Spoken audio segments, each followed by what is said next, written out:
This program is rated PG. It contains themes and scenes which may not be suitable for very young audiences. Parental guidance is advised. Be advised that the views and opinions of the hosts and guests do not reflect those of the station.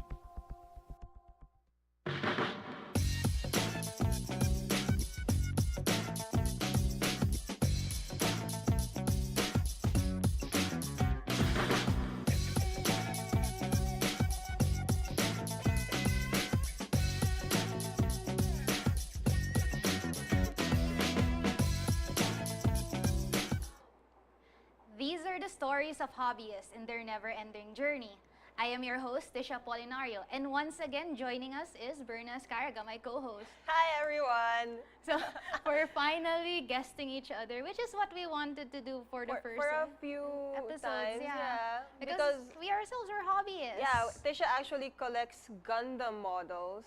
Yeah, and I do photography. Yeah, she also does photography. And I actually do some cross-stitching and some crafting and sewing. So You're also pretty active in the K-pop community. yeah, dance covers are a pretty big thing around here in the metro. And you know what's odd? Like, with our hobbies, those were the hobbies we didn't. We couldn't feature. Yeah, we couldn't feature. And we for feel some- so bad about that. But anyway, we'll talk about the episodes that we were able to feature. So for our first episode, we actually did Cosplay, which is actually a very active hobby right here in the metro and around the world. So we had three guests. Yeah, we that did. was Janser Dice, Dal Lin- Tsukino and Dal Tsukino Lin and Ling. Yeah, so these were three pretty well-known cosplayers. So we learned about like what it takes to be a cosplayer. It's not just putting on a costume. It's all the processes of performing. It's about doing all those intricate things that whoever they're cosplaying is are able to do. So Dal Tsukino actually does a lot of princess cosplays. Yeah, Disney she does a princess lot of cosplays. princess. If you follow her on Facebook, just type in Dal Tsukino. You can actually see that she's been doing Belle a lot. Yeah, she's been doing so a lot of Belle Disney a lot. a lot of Disney princesses. She's also active with Voltus 5. Yeah, she is. So yeah, she's been featured a lot. So like you can see that our guests really come a long way. From the time they've started in our show, they've been starting to get pitches also. Yeah, we have. And that's not just Dal Tsukino, it's also actually Dranzer. He has actually been very active in a lot of Western cosplay events. That's true. And his roster of costumes have just expanded. Increased, like yeah. from the time we known him. It's like, Yeah. from that small, short time we've known him, the show started 4 months ago. And like the show right now, since we guested him, he's actually joined the Rebel Legion, which is Star Wars. A Star Yeah, Wars the good cosplay guys. group for the fans, by the fans. And he's actually part of Fight Saber. Well, he was part of Fight Saber from the very for a beginning. while, yeah, For like to get actually. into the Rebel Legion. And Justice Philippines. Justice Philippines. That was something very big. DC PH fan club.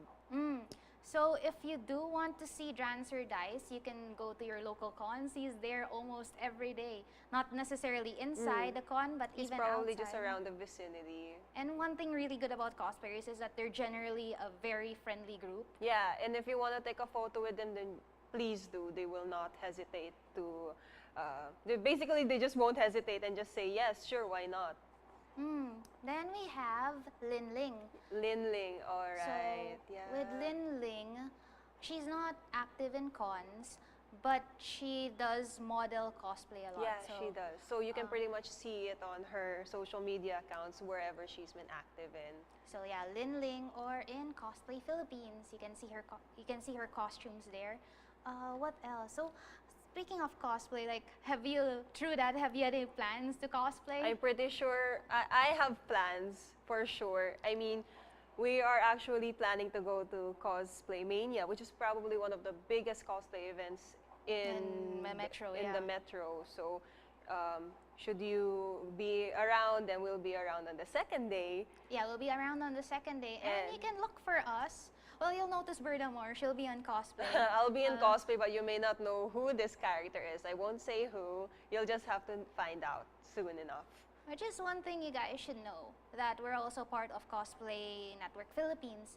So we're actually located in, we actually attend a We lot are- of conventions, yeah, a lot of hobby conventions. Ever since Hobby Life, we've been really active in a bunch of conventions. Yeah, because that's how we get our guests. Yeah, not really, but it's really fun to see how all of these hobbyists just band together in just one event and just be fans of whatever they are a fan of. I think like in the past few conventions we've been to, one thing I've always enjoyed seeing is actually the parents. Yeah, oh my gosh, that is so true. You mean like that last time Yeah, we saw a were- bunch of parents. They are Asia. very supportive of their kids Yeah, cosplaying. Asia Pop Comic Con. We were there and we saw a bunch of kids accompanied by their parents. Their parents weren't even fans, but Yeah, Yeah, they were letting they them just cosplay. they just let their kids. Oh, my kid likes this, so why not get her to love it even more? Dress up as the person, the character that they love, and other than that, it's all just a bunch of bonding moments and friends seeing each other. That it's been like exactly. a meet-up hotspot for all of us. So next we have My Little Pony Yes. episode 2. If you guys notice, I was probably very active in that You episode. were. I was very active in that episode. I mean, I love My Little Pony probably as much as the next brony. Yes, the next Just a brony. brony. For all of you guys who missed that episode, yeah, there's one. That's actually John, one of our guests. And he collects My Little Pony toys. Merchandise. Not just Yeah. Toys, merchandise as Yeah. well. So John is what we call a brony, what everyone calls us a brony. So it's a combination of words. Brother, brother, yeah. and pony, And pony, it has so- a nice ring to it.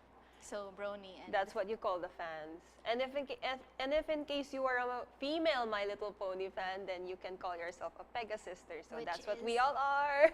It's just what we are. yeah, if you guys are not into My Little Pony, before deciding or before making any conclusions, you should really watch the show. At least give it 5 episodes. Yeah. Or if you'd like, you can access our social media accounts and just message us on which episodes we recommend that you watch. Yeah, we could do course. that. I You can can actually just very much search do our that. names. Tisha, Berna. We'll get more on that later. Yeah, we'll go more on that later. So, My Little Pony has been a big impact. It's been for how many seasons already? 7. Yes, And My then- Little Pony, this generation 4. Yeah, this generation. This generation 4 has I'm been not sure going- about the generation 4 though. Yeah. I'm not sure. Let's But not. the current generation has been going on for 7 seasons. Yes, it has. So it not only attracts children, but it also attracts adults. adults. We are 22, We are 23. we are the adults We that are it's the adults. attracted. We are And victims. Yeah, it's even big enough to have its own convention called The BronyCon. BronyCon. But then it hasn't really been. It hasn't been active because there's not so many fans here in the Philippines Yeah. yet. Yet. But so you know, I expect there to be more fans in the coming years. And Aries, I it's think- going to be getting a movie. Yeah, it's going to be getting a movie that will be shown on October. So October. if by So- any chance you're a Pegasister Or a brony. bother your local your, cinemas. your local cinemas because you'll never know. They might just get the bait. I mean, why Yeah. not, right? If they see that there's a community willing to watch, they will show the film. You can And, pretty you know, much observe that with a bunch of the we'll be anime very, movies. Yeah, we'll be going very on. happy. if- We'll be very we'll happy. be very happy. We'll be very happy. Happy birthday to us. It's not our birthday, it will be our birthday. So Other than My Little Pony, we also then featured Magic. this is a very big hobby around the metro, and Yeah. it's called trading card games, but specifically Magic the Gathering. Yeah. So the guests we had, they pretty much showed off what they had for us. So decks worth 50,000 Yeah, there were pesos. decks for 50,000. Yeah.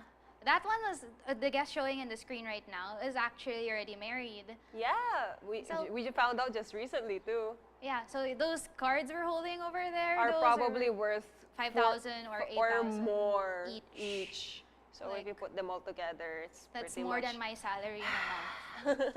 you can only stare at them. Otherwise, it's very amazing how much of the gameplay that they remember, how much each card skills that they remember and put into a synergic Syner- effect towards the whole deck. What is the word?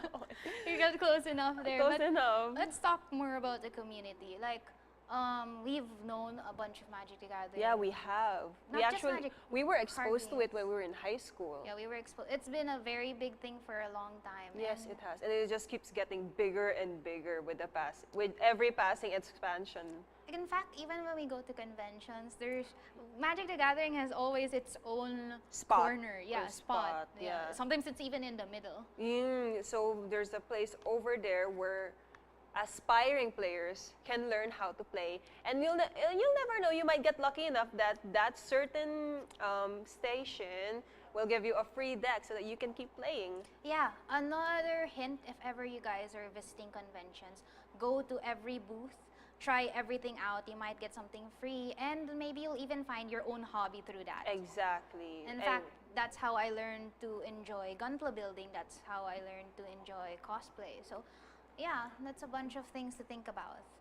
Then, something sweet next after this, though. We had cakes. We have pastry making, right? Yeah, it was well, originally it was supposed to be cake decorating only. Oh. But then, through our conversation, we learned that these yeah. people actually also bake their own cakes. Mhm.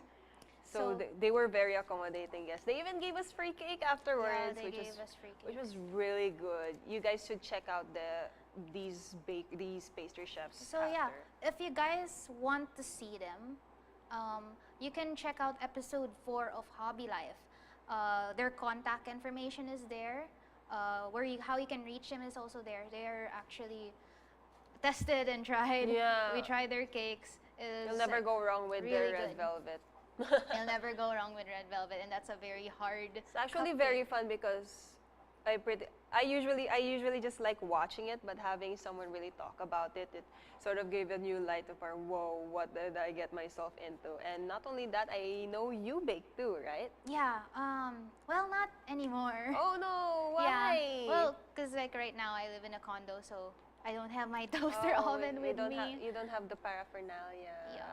Oh, that's sad. But you're planning to go back into it, right? Eventually. One day, Mm-mm. I'll get to have her cookies at last. Yeah. Well, we've been friends for how long? Since we were in kindergarten, and you Yeah. have never tasted I that have never- specific cookie. She has her own recipe, and accordingly, it's the best that our friends have tasted. So I'm a big cookie girl. Well, because you moved away first. I You moved away first. Yeah, Yeah. I did. Then after cakes, we had a cappella. Oh, And that we was had it. Iskala Yeah, we guest had over Iskala, here. you Iskala remember. is a famous a cappella group around the metro. They've guested a few events and they've even won a few competitions of their own. Yeah. And they're cool enough to dab. So They're cool enough to dab. So They're good in that's my the book. leader and one of their lead singers right there on the photo, the ones we're dabbing with. Basically, what they do is they sing and make music with their mouths. So all the beatboxing, yeah, all the effects, all the all instruments, the melodies, it's all in their voice, and they don't seem to plan on stopping anytime soon. Yeah, that was actually very interesting. Like I never knew you can make so many noises with, with your mouth. with your lips, with your mouth, and they're pretty much active on YouTube. Oh, They're active. more on Facebook. So if you do want to check out their stuff, you can just type in Iskala. It's ISKLA. So just search that in Facebook, all caps, and you see all their latest covers. They even covered Pokemon, and I'm Yeah, like, they did. There's one video where they covered Pokemon. so that was also our first time to have someone do a cappella live in front of us. It was, but it wasn't the last time someone sang in front of us. So we're moving way forward, and we're gonna be, and Yeah, this we're is not the even Yutaite Yeah, but that's episode. like we'll talk about it a bit more later. Yeah. That like more into Iskala first. What happened? Like, what were you feeling like towards that episode? I wish I had the chords to sing. I really talent. wish I had the talent to sing, but I'm stuck with karaoke for now Actually, and singing in the showers. with our recent guests that were able to sing, I kind of feel bad that we can't. We couldn't sing. I yeah. kind of feel sad for my karaoke voice. Actually. If we do have a karaoke. If we do have a karaoke voice. But we do play instruments. Like I remember you know a bit of the guitar and the piano. Piano, yeah, but then Yeah, it's not something it we was can one of those practice in. hobbies that didn't interest me later on. But do you have plans on like getting back into it? It's not like I stopped. I mean, right now I'm able to read a few notes. I'm able to read a bunch of chords, but then otherwise, having to hold or play the thing myself Yeah. doesn't seems bleak right now. Yeah, I have to say the same for my ukulele. Oh, I started out with the guitar, but Yeah, you because, did, yeah. because of my condo, I kinda You couldn't. I She couldn't couldn't fit the keep it in guitar. her room. So I'm actually carrying around the ukulele now, but I have only learned one song, and it's not even the full song. It's just the first verse. Oh, well, you'll get there. Yeah. Only one thing about hobbies is you have to keep at it while you can. That's a good advice. Like especially if your hobby is into performing, then yeah. Actually, even hobbies as simple as cross stitching or Oh hobbies yeah, as I simple- actually do yeah. plan on getting back on that, and I Yeah. plan on experiencing a new hobby, which is crocheting. Oh, that's actually Seems really fun. fun. Otherwise, it could probably be knitting. We'll never. We'll Yeah, see. there's knitting. And then we have calligraphy. Calligraphy. With Blue Stella. Seth. Yeah, if you guys want to see him in Instagram for his calligraphy, you can type in Blue Stella Calligraphy or Yeah. just plainly Blue Stella. You can see him on Instagram. That's one of his samples. Or you can also see him in Facebook. So this is like one of the episodes where you only had one guest aside from My Little Pony. Yeah, but then he really taught us a lot about what calligraphy was about and Yeah. all the things that went through it and what he actually the apps that he would use to make all of his works. Yeah, because it wasn't just plainly calligraphy anymore. It was like mixed media. Art. Yeah, it was. I mean, he would take photos of what he made and then he would like overlay it on top of another photo that he thought would Kinda be- fit, Yeah, yeah. kind of fit what he write. What he Do wrote, you call yeah. it right? Because it's an art. Calligraphy is an art. Yeah, it the is art an of art. letters. Beautiful writing. Beautiful. Oh. Actually, yeah. Now that you that's what mention they it that call way, yeah. And he brought all these different kinds of pens. Yeah, he And I did. didn't know that there was maintenance for these kinds of Yeah, pens. but then you have to think about there was one point that he mentioned that was it his uncle that did calligraphy? Yeah, it was his His uncle did calligraphy in the past, and they never had all those nibs and pens. Yeah, so so he he had actually to carved. he had to craft his own pieces himself back in the past. So you Well, can also see the development. yeah, from there's there. a will, there's a way. Yeah, exactly. So if you really have a good hobby, usually you do anything like you'd actually starve yourself sometimes. Oh gosh, yes. Being a hobbyist is actually also hard work. I mean, you want to continue it, but you have to be patient to spend for it. Yeah, there aren't many hobbies that are cheap, but you can find ways to like pursue them. So never give up hope on that. Anyway, this will just stop for a few minutes. It's just gonna be a short commercial break, but we'll come back with more on Hobby Life. Don't change that channel.